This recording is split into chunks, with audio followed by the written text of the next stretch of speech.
So, is your mom is there too, and she's watching?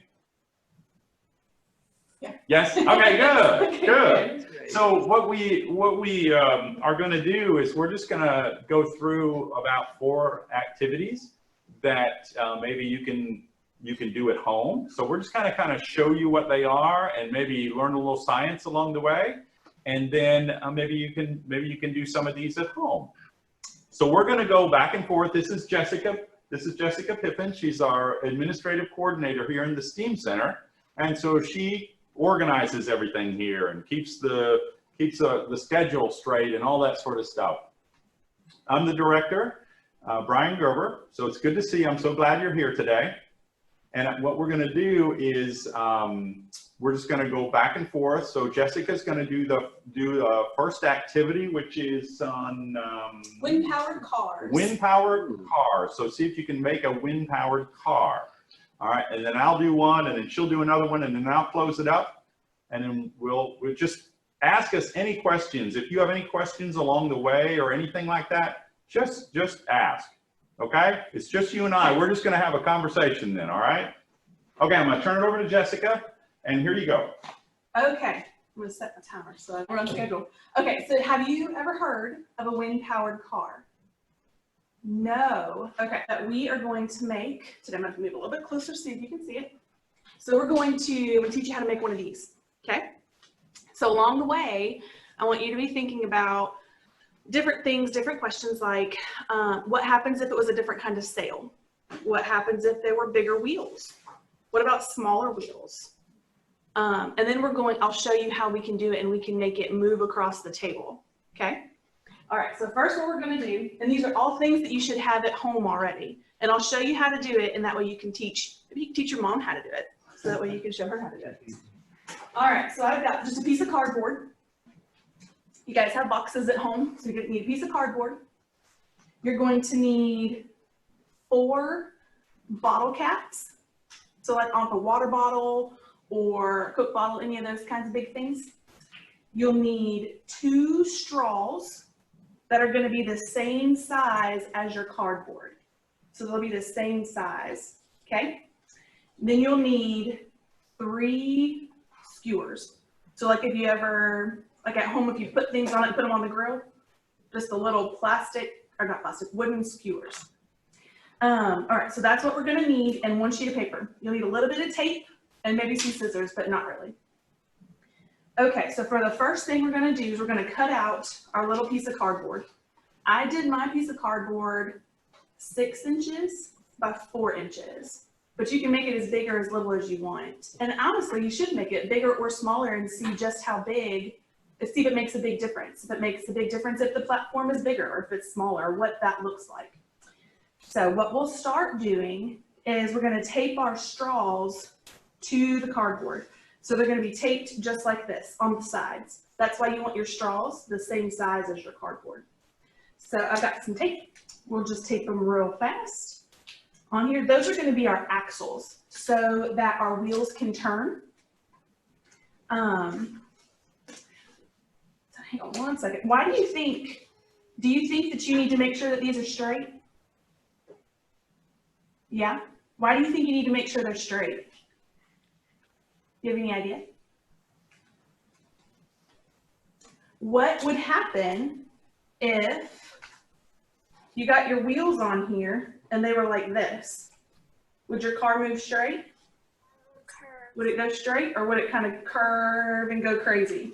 It would kind of curve and go crazy, huh? So we want to make sure that our little straws are straight along the sides. So you'll have your mom help you and take a knife or a pair of scissors or something and just poke little bitty holes in the very middle of our bottle caps. And you'll need to do them on all 4. What we're going to do is we're going to take our skewers and we're going to put our wheels on the skewers. So we're going to put one on first. We'll put it all the way through our straw, all the way through, and then we'll put the other one on this side. And when you go ahead and poke either a hole or an X in the wheel first, or in your bottle cap first, it'll make it where you can just slide it on real easy. So then you have 2 wheels. You see how smoothly they go? How they move real smooth like that? So if you have straws and this piece is as big as a straw, do you think it's going to move as well? No, not really. Okay, so we'll do the other side too. So that way now we have 2 sets of wheels. So our straws and our wheels.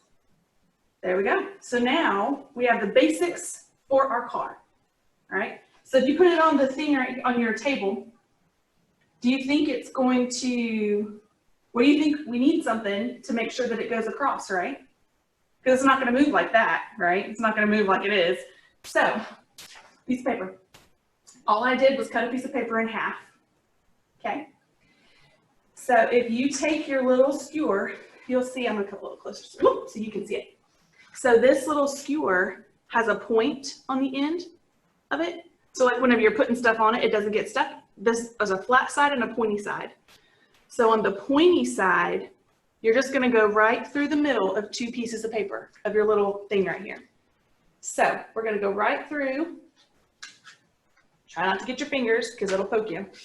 So we go through right here and open it up. Now we have our sail for our car. So what we're going to do you think it matters where you put it on your car? Yeah. If you put it up to the very front and you blow it, your whole thing can tip over.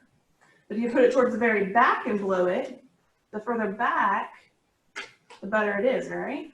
So we're actually going to put it a little bit further back, but maybe in the middle. This is where your extra tape comes in.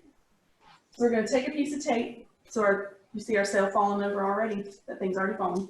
So we're going to take our piece of tape and we're just going to tape it so that it doesn't fall. And there's no right way or wrong way to do it. You just stick a bunch of tape on it. Make sure that you get some of the cardboard, and I'm just using masking tape. It seems to stick better on cardboard. And this is one of those, I saw are those your brothers and sisters with you? I've got a little girl who's 4, and this is one of those that they can help make it too, because they can help decorate it and design their own. And then you guys can have races down the hall or in the kitchen or whatever. You can figure out whose car is made fastest. So this is our basic wind thing. What you can do from this point is to see, okay, do you think it's going to go? Should we test it? You think we should test it really fast? Let's test it. Okay, so if we have our little car, you're watching, so you can either blow it or you can put it in front of a fan and see how far the fan goes, because the fan is going to have a lot more air than your breath will. So hang on 1 second. Goes across the table. Now, what would happen if you did it on carpet? You think it would go as far or as fast? No, it wouldn't. So do you know why?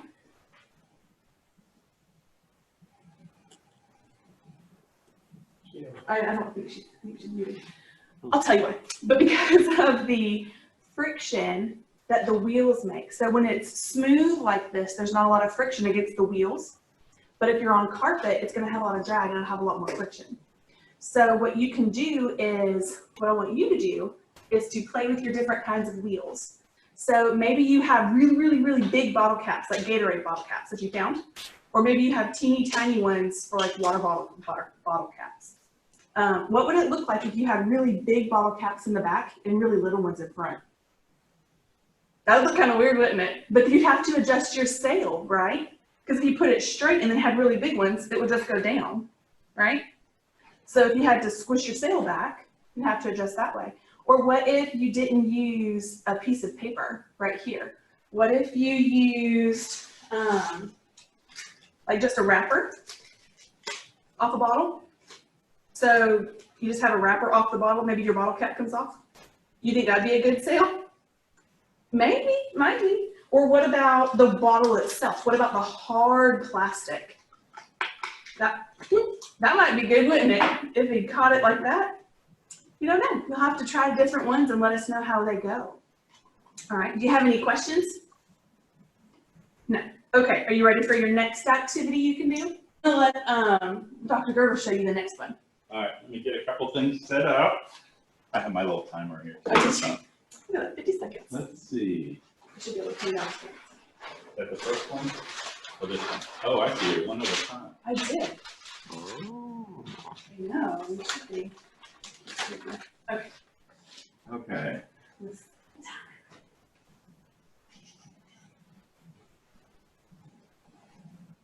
You have a little tub of water.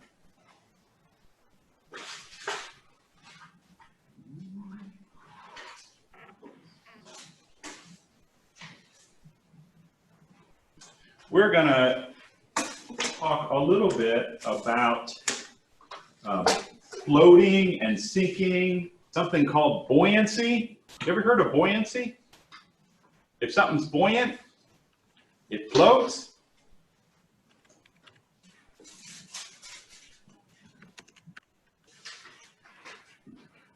What grade are you in? Let's see if I can read her lips.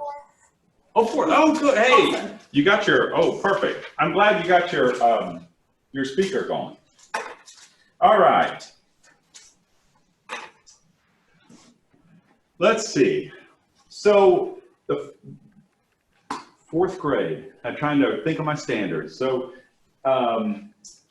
if you had something really heavy, like a big chunk of iron, I don't know, and you put it in water, what's it gonna do?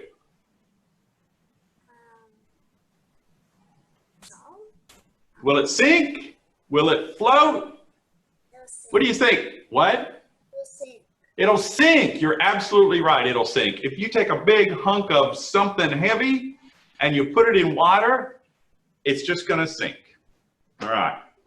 Now, if we took that same object and we were able to like heat it up and change its shape and it still weighed the same, but we changed how it looked, we can make it float. All right. So if you had, and I don't know if you can probably, if you can see this, I'm going to have it a little bit closer. So if we had this big thing of heavy iron, like a ton of iron, and I dropped it in water, it's going to sink. All right. It's just going to go sink right down there. But if I took that iron, like a big ship, have you ever been to a shipyard, like a Navy shipyard or anything like that, and seen these big, heavy, like aircraft carriers and things like that? You think, how on earth is that gonna float? It's like hundreds of thousands of tons of metal. That can't possibly float, but it does. So if we take that metal and we smash it down and we put it into a form, we can make that same ton of iron float on the water. Okay? And that's what you're going to do. Not with a ton of iron, however. Activity is you need some aluminum foil, a ruler, some coins, something that holds some water, and some scissors. So what we're going to do is, so we're going to take, for example, aluminum foil. You have this in your kitchen, right? I'm sure you've used this before. All right. Can you see my, oh yeah, I can see water. So if I just took this aluminum foil and I put it in the water, can you see what happened? It sank. You're right. Good job. It sunk. Good job. All right. So now what you're going to do is, how do you think we can make that float? This piece of aluminum foil, first of all, let me go back. Aluminum foil comes in these sections. Oh, it's about a foot long or a foot wide. All right. So if we take that about a foot, let's just make about 6 inches. Let's just cut it in half. Let's do 6 inches. We're just going to cut a couple squares out of it.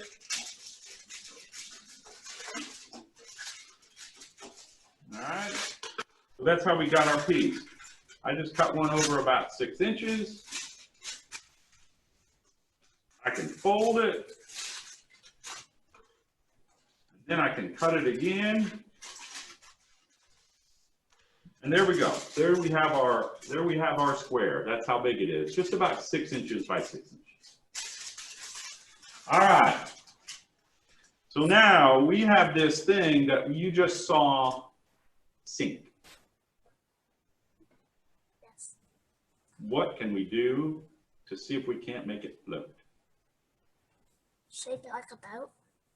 Make it like a boat? All right. You are so right. So you're going to make it look something like that. What's your sister's name? Lila. Lila? Hey, Lila, how are you? Good. So, and you can have a competition with your brother. Hey, what's your name? Ty. What was it? What was it? Ty. Ty? Ty, okay. All right, Ty. So if we start to make it, if we start to shape it and make it look like a boat, maybe we turn up the edges. Maybe we fold it somehow. So we want to try to get this piece of aluminum foil that you just saw sink. We want to see if we can't get it to float. All right. So there's no right or wrong way or right or wrong shape. We just want to try some things. So there, look at that. All right. Let's see if that would float. Looky there. It floated. All right, so we can even do, if you had like really competition against with your brother and sister, they could each have a piece of that and see who could make the strongest boat or the boat that would hold the most weight. So we can do that by just adding some coins. Like we can start to add weight to it. These are just pennies. So we can start putting pennies in there. And look, we keep adding weight to this boat that I just made. And it's still not sinking. When before it just sunk on its own, I just set it in there and it sunk. Now we're adding weight to it, and we can keep adding weight. Isn't this amazing? Look how much weight we can add.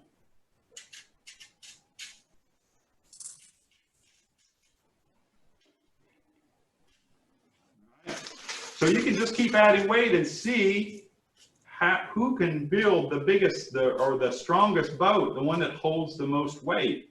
I'm getting close. I'm getting close. It's almost getting ready to sink.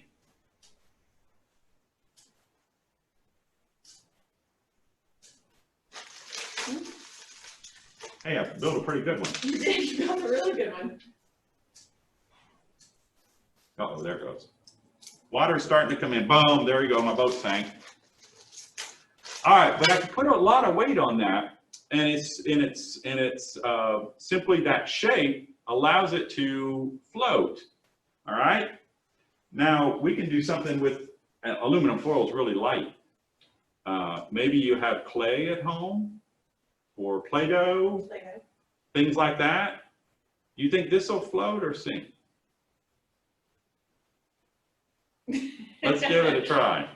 Uh-oh, what happened? It sank. It sank. It sure did. Think we can make this float? This is pretty heavy. You think I can? All right.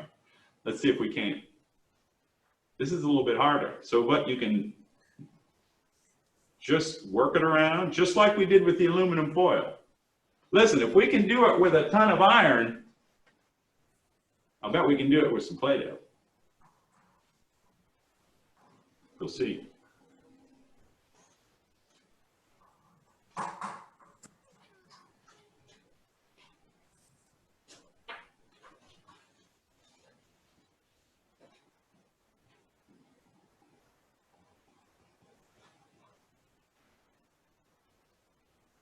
So here's the thing about making a ship or making a boat or something like that. When I put something in water, well, let's see if this floats first. Looky there. All right, I made it float. All right, here's the quick little science behind this, okay? If I put something in water, like if I just put this in water, it displaces, it moves some water out of the way to make room for the thing that I just put in there. All right? If I crunch this up and I put it in the water, all right, it moves the same volume of water around that this is, all right, the same volume. But for something to float, it has to move as much water by weight as this weighs. So for this to float, I have to move the same amount of, if I could weigh this, let's say that weighed a quarter of a pound. That weighed a quarter of a pound. I have to move a quarter of a pound of water away for that to float. All right, they have to be equal or it won't float. If I don't make this big enough that it moves enough water away that is a quarter of a pound, then that won't float. I didn't move enough water away. I didn't displace enough water. All right, so you have to make this bigger so it moves more water out of the way. See, a thing like this that's bigger around and deeper will move more water away when I put it in the water, okay? So the weight of the water that it moves has to equal the weight of the object that you put in the water for it to float. If you don't, it's just gonna sink. All right? So, where am I? You got 9 seconds, or 9. 15 seconds. Okay. All right. So, that is the second activity. And now we're going to transition to, do you have any questions? All right. Okay. Now we're going to transition to the third activity. I'm in a mess here. Look at all the water. I know. It's fine. It's fine. Okay. For the next activity, tell me if you like snack time. Who doesn't? Do you love snack time? My kids love snack time too. Do you get to help cook? Do you get to help put snacks and stuff together and help cook? If I want to. When you want to? Good, good. That's a good answer. That is a good answer. Okay, so this next one, I'm gonna teach you how you can make a snack for you and your siblings, and your brother and sister, okay? I'm gonna show you how to do it. This next one we're gonna work on a solar oven. That's what we're gonna make, okay? So I'm gonna show you, I just made some today, and I made some s'mores. Do you like s'mores? Yes. I love s'mores. Do you like chocolate? Because I love chocolate too. Okay, so here's what we're gonna do. Let me get your question though. If you put chocolate in a box and set it on your counter, is it gonna do anything? No, it's just gonna sit there in a box, right? So we have to add stuff to it. We have to add some stuff to it, right? To make sure that we get, what do you need to make it melt? Sun. You would need the sun. What does the sun give you? Heat. Very good. So here is going to be our finished product. Can you see our little s'mores in there? Yes. Whoop, they're moving around. All right, so this is what we're going to make. All right. So for this, you're going to need a box. Now this is not necessarily a pizza box, but a pizza box works really good. Do you like pizza? Do you guys order pizza and get the pizza boxes? Well, the next time you get pizza, don't throw it away. Don't throw your pizza box away. You can save it and make an oven out of it. Okay? All right, so I've got a box. Just a normal box, little box. I went ahead. What you're going to do first with your box, you're going to take it, you're going to measure around the top, an inch around the whole top. okay? So when you put my timer back on, so we're not running late. So you have an inch around the whole thing.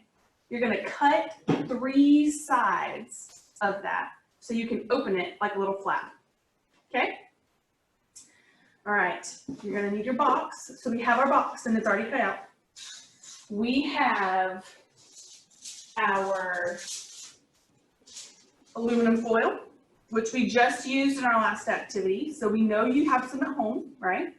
So we're gonna take our aluminum foil and on the top of our box, we're just gonna wrap this top flap in aluminum foil. Both sides. Really good, really easy. Now we have, what do you think this does? I think it like heats it up with the sun rays on it. It takes the sun rays and bounces them down. You can take a flashlight or like a laser pointer or something like that that has a light on it, and you can point it at the foil and you can see where it's gonna hit on your box. So that way you can adjust and make sure that the light rays are getting in there, right, the sun rays. So next what we're gonna do, we have our foil in place. So we're just add a little piece of tape so we can make sure that it stays in place and doesn't go anywhere. So add a little piece of tape. We're gonna open up our box. Now this next part is a little bit tricky, but not too bad, but just a little bit. Do you use plastic wrap? You guys cover things in plastic wrap? Yes. Yes. Do you like using plastic wrap? Hate using plastic wrap. It sticks to everything, doesn't it? So I went ahead and cut 2 sheets of plastic wrap out, okay? And what we're gonna do is we're gonna cover this front. You know how we made a hole in our box right here? So we've got a hole sticking through. You think heat's gonna stay in there? There's a hole? No. We have to seal our hole up, don't we? So we're gonna take our plastic wrap. You can use a Ziploc bag too. If you have those clear Ziploc bags, you can use one of those. So plastic wrap, and we're going to seal our hole. Make sure that you put tape over the whole thing. So that way, why do you think you have to seal it?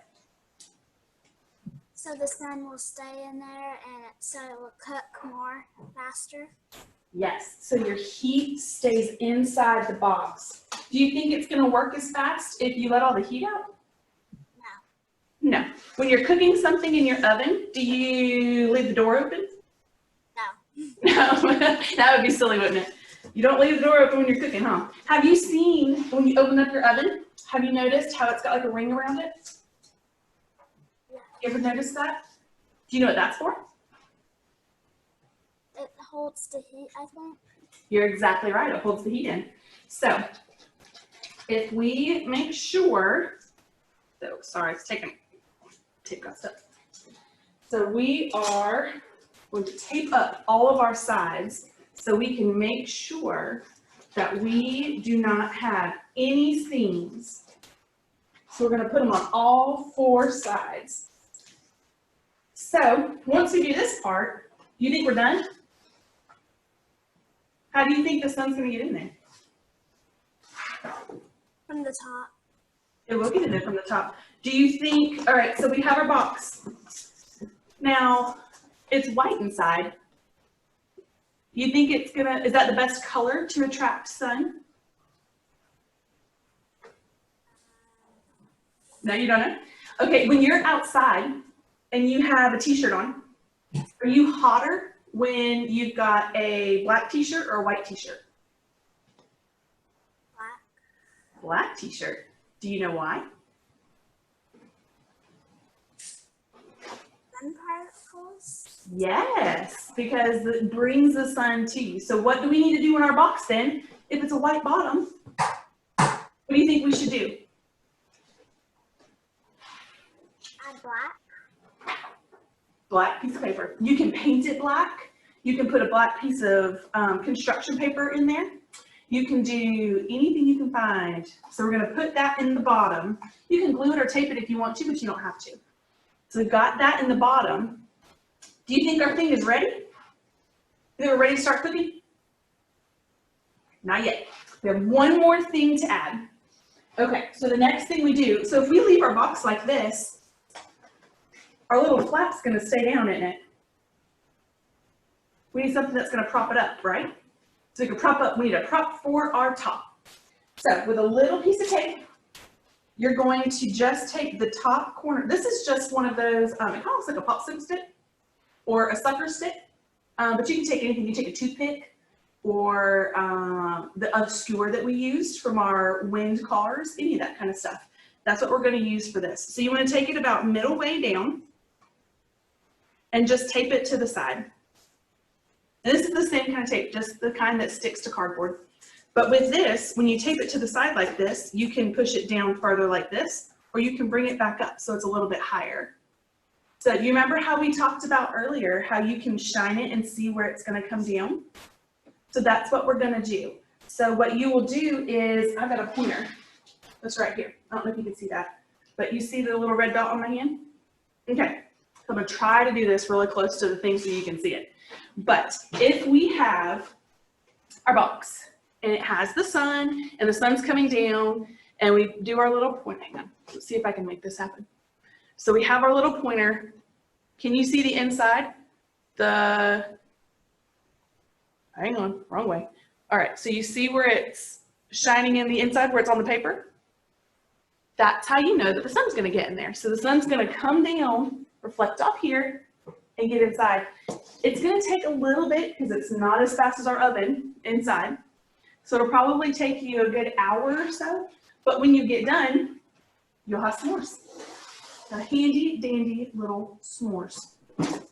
So that being said, what do you think would happen if we didn't have the foil on here? It wouldn't get hot. It probably wouldn't get as hot, would it? It wouldn't reflect that sun down in there, would it? No, it wouldn't. What about, what if we didn't have this as open? What if we had it kind of closed? Not as much sun will go in. Not as much sun would go in, would it? What if we just had it up like this where you couldn't see it at all? The reflection of the sun won't go in. Awesome. You are one smart kid. You know that? You are doing awesome. This is one of those that you can make all kinds of things in here. So you can do, I saw somebody cook hot dogs in the oven. I saw s'mores were in the oven, all kinds of stuff, all kinds of stuff.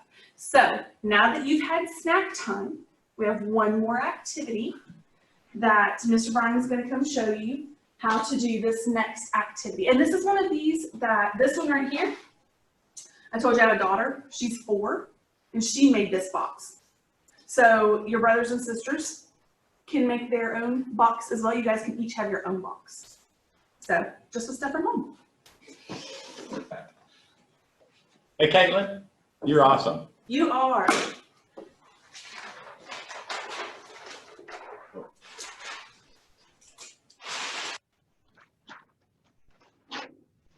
All right, we're going to do an activity called the Web of Life. I'm going to move this out of the way because I need some space a little bit. Caitlin, have you ever, all right, first of all, you were talking about sun. In the last activity, you were talking about sun. The sun produces what? Give it a shot. She's thinking. Or it's frozen. I think it's frozen. All right. So your image is frozen. So I'm not sure if you can hear or not, but I'm gonna hope that you still can.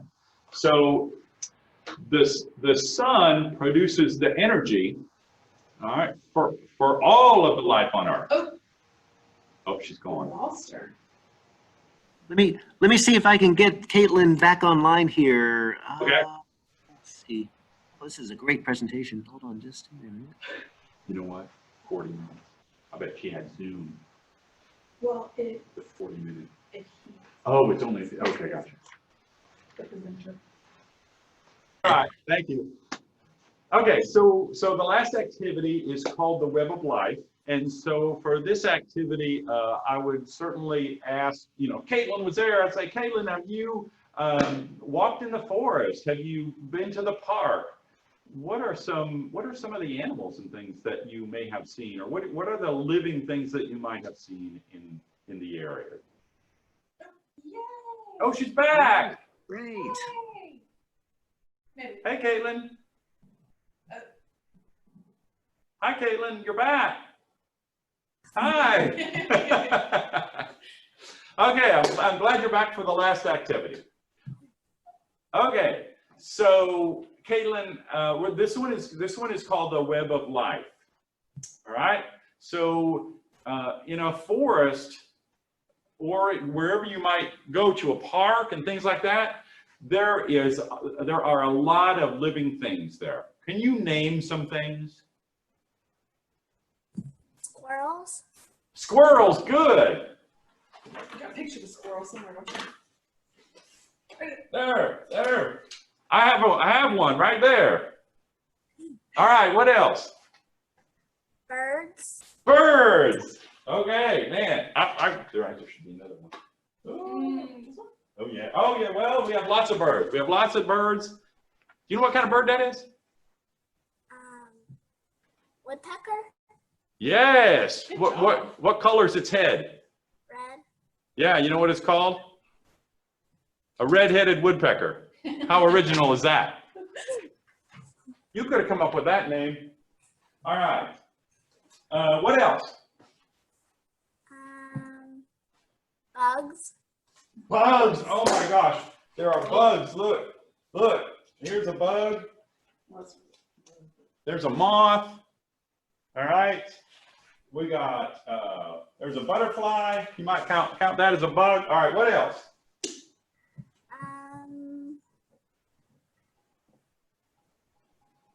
Mice. Mice? Oh man, look at that. You are good. You're on it. Right there's a mouse. All right. We won't press you too much more, but you might find snakes. You might find, oh, you know what? Some deer. Turtles. Turtles. Oh, yes. All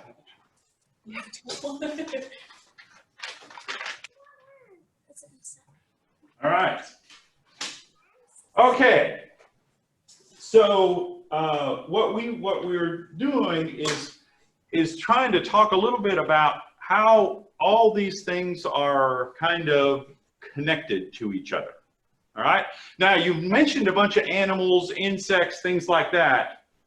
How about one of the most obvious living things, and you might not even think of them as living, when you walk in a forest or you walk in the park? Nature. Nature. Okay. How about underneath the big shade? Trees and the grass that you walk on. All those things are still living. Right? Not in the sense that they have a heart and lungs and all that sort of stuff, but they are all living things within a forest. So for this activity, just like you named a bunch of things, I also have, like in my backyard, I can hear an owl. A barred owl is what it's called. I hear a barred owl every night in my backyard. I see raccoons back there, hawks. I like to go fishing, so earthworms, things under the soil too, okay? So I also have a bunch of lizards running around my house. Do you have those little lizards running all over? Yeah, me too. So I have a little lizard and a grasshopper. All right. So I printed all of these off of online. I went online and I first of all, I made a list of all the animals that common animals that I might see. And then I went online and I found pictures of them and then I printed them off. Okay. And so then I cut them out. All right. I cut them out. So now you can cut them out kind of like I did on those, with just a nice big square like that. And that's fine.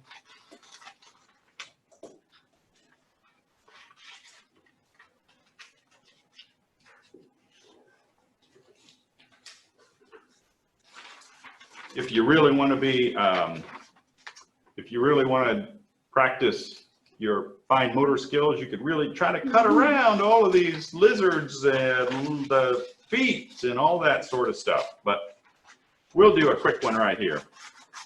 So now what I've done is, oh, I have a bird and a frog. I hear tree frogs in my backyard too. You hear tree frogs? I'm gonna cut that out too. We probably won't have time to put all these on the board, but that's okay. It's just part of the list of animals that you see. All right. So now what I did, are you good at drawing? You are good at drawing? Oh my goodness, I'm embarrassed then. Because there's my drawing of the forest. I drew the trees and the grass, and this is a stream running through here. It's kind of hard to tell, but that's what it is. And so that's a mushroom. Yeah. So she's laughing at me. Caitlin. So, but you can draw all these. You can print off, like you can go and find and print off pictures of animals like that, or you can just draw them yourself. Can you draw a deer, or could you draw an owl, or think you could do that? Best thing I'm at is a bunny. I didn't hear what you said. Say that again. A bunny. Well, a bunny. Okay, you can draw a bunny really well. So what we would do, so now here's what we want to do. We are going to put these animals. All right. So let's put a mouse. I don't know where that little mouse might be, but maybe he's on here on the ground. Oh, maybe he's under a tree eating some. You know what mice eat? Cheese, bugs. Okay, cheese and bugs, and out in the forest, if there's no cheese, they would eat some bugs, but they also like nuts, fruit, things like that. So we'll put him under the tree. So what you might want to do is just what I asked you, all those lists of animals that you named, like the lizard and the raccoon and the mice, look up online and see what they eat and where they live and maybe what eats them. So you might know where to place them on this big board. Okay? So here's a snake. Do snakes live in the trees? No, okay. Yeah, sometimes. We'll put it down there. All right. Oh, squirrel. Where am I going to put the squirrel? In the tree. All right, there we go. We'll put that squirrel up there. Squirrel's eating nuts too. Tree frog. On the tree. On the tree, yes, of course. What are you, crazy? Goes on the tree. We'll put it right on the tree. Oh, woodpecker. On the tree. Yeah, on the tree. I got a lot of stuff on my tree. All right, he's on the tree right there. He's eating that. What do they eat? Why are they pecking at the tree? The ants. Okay, ants. Okay. Also, any bugs that are living inside the tree, because there's lots of insects. There's lots of insects that live inside the tree, like this bug. All right. So that woodpecker is trying to tear away some of the bark and things like that. So it's trying to get at the bugs that are living inside the tree. And they peck holes in it. Oh, here's my deer.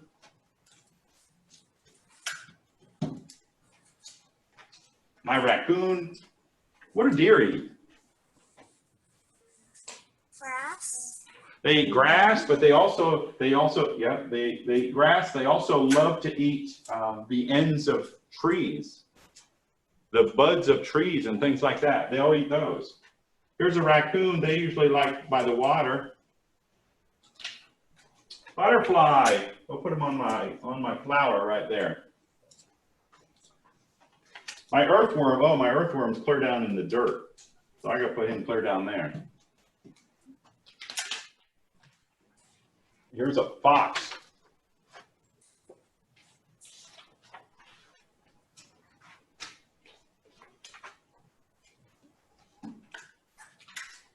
And a hawk, he's gonna be up in the tree somewhere.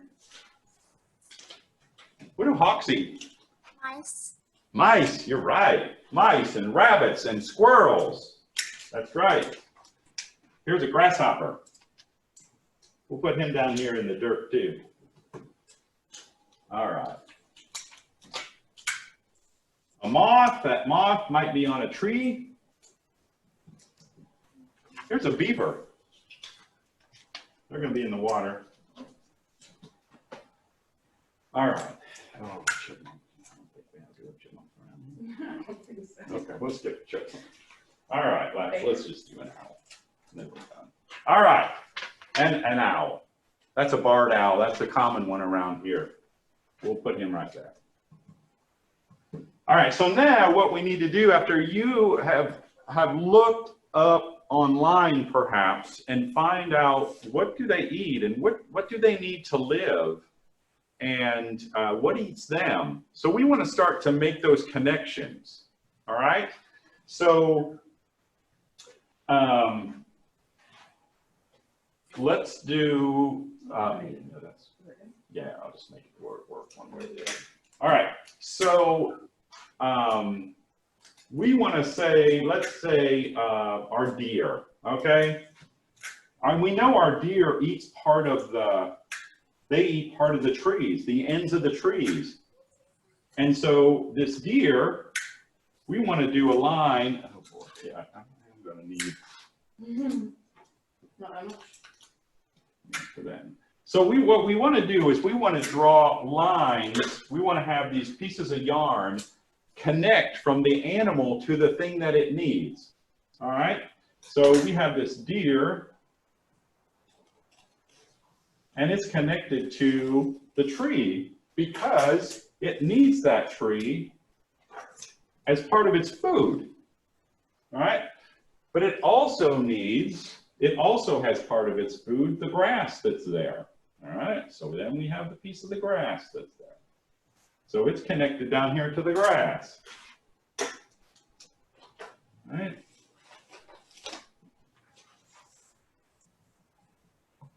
Yeah, I have to have some, okay. Snakes, all right.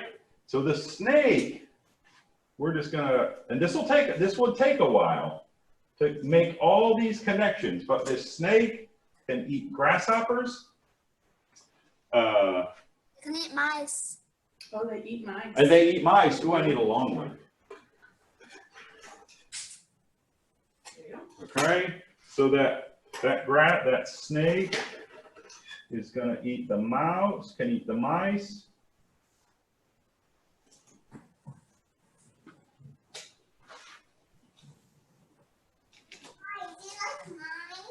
What else eats mice?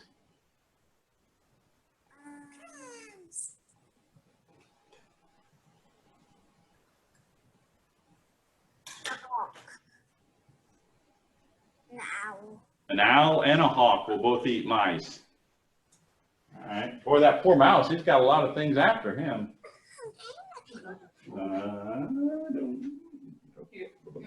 Yeah. And then I need a really long one for the hawk to the mouse.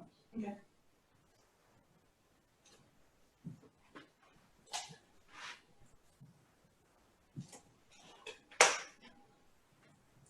Oh, that's all right.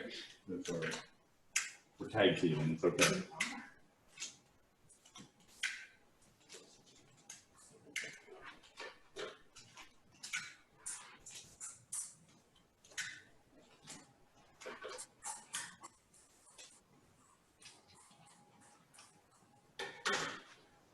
Now we can't, the poor mouse, we got to help him out a little bit because now the mice will eat things in the seeds from the plants and also nuts from the trees. So it'll eat nuts and berries and things like that. So we do need to make sure that the mouse is taken care of. So the mouse is connected also just to the grasses and the plants. We can just hang down there, I guess. And then also up to the tree because it is eating things that are falling from the tree, like the nuts and stuff.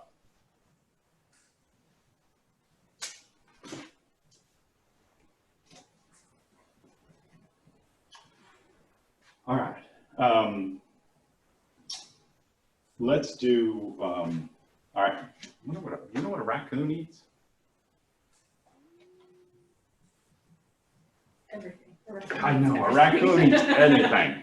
Don't get close to a raccoon or eat you. No, that's not true. A raccoon will eat nuts and berries as well, just like the mouse. So we could put it here. Oh, we'll put it right over here. That's it. So it could eat berries and things like that. It would eat nuts. We can put it back over to the tree. And I know we're kind of getting short on time here, but you see what we're happening. So if we were to do, you know what a beaver eats? It chops the wood though. Wood. Okay, so back to the trees. All right. So that I would have a line to the trees from here. And also think about where they live. Do you know where an owl lives? Lives in like a little hole in the tree. A hole in the tree. That's exactly right. And a woodpecker depends on a tree too, because it's eating the insects out of there. And that insect is eaten inside the tree. All right. So they're connected, both connected by trees, but the bird is eating the insect that's living in the tree. All right. So there's so many things that are connected here, and this will take you a little while to just do all of these strings and lines together and see how they're all different, all connected, to see where each one lives, what each one eats, and what eats it. So then if we start to say, well, let's do an obvious one. What if we got rid of all the trees? What would happen to all of these connections and the animals there? Some animals won't have food, and then the other animals don't have food because the animals that don't have the trees to eat dies. And then whatever eats that animal dies too, and it keeps going. That's exactly right. It's perfect. That's why it's so important that we have lots of things, lots of animals, a diversity of life within the forest. And if one thing gets out of whack, like we cut a bunch of trees, it impacts lots of things that we don't think about. All right? It impacts where these animals live, how they get their food. Even not just a tree, but if we got rid of all of the, the hawks, for example. If we got rid of all the hawks that were eating the mice and the rabbits and the other small animals, it would allow that population to get very large, for example, and they could eat too much of whatever they eat, the nuts and the berries or whatever. So the whole system can get thrown off just by taking out or harming an animal or two within this whole ecosystem. All right, it's called an ecosystem. So the web of life activity, all it does, it tells you, it just shows you, demonstrates in a visual form the connectedness that all living things have within a forest. All right? And this can be done, you can draw it on something like this. If you like sidewalk chalk, one of the cool things is you could do this whole thing out on your driveway or out on the sidewalk and draw it all with sidewalk chalk. And that's kind of fun. Oh, you like sidewalk chalk? I love sidewalk chalk. It's what we've been doing at home. Ah, okay. See, that's good. So you could draw a whole forest and draw all the animals and then draw lines, connect them with your chalk, draw lines to everything. And that would be pretty cool. You could do a big one. Your whole driveway could be full. That'd be awesome. I think she likes that. Mm-hmm. Okay. Did I miss anything? I don't think so. Mm-mm. All right. Caitlin, do you have any questions about anything that we've talked about this afternoon? Any questions about anything science? Any questions about any of the activities that we just walked through? Anything at all? No. No? Was it okay? Did you like it? Yes. You think you might do some of these at home yourself? Yes, I probably want to do the oven one. The oven one, oh, okay, That's a good yeah. one. Because you That's like, a good one. And the and the sidewalk. sidewalk chalk. Okay, all right, that's good. We hit some things that you like, s'mores and Yes, sidewalk s'mores chalk. and sidewalk chalk. I just wish I could find a way to power my car by the wind. Yeah, Yes. oh, that's right, that's Yes. right. Yes. All right, Thank you all so much for coming.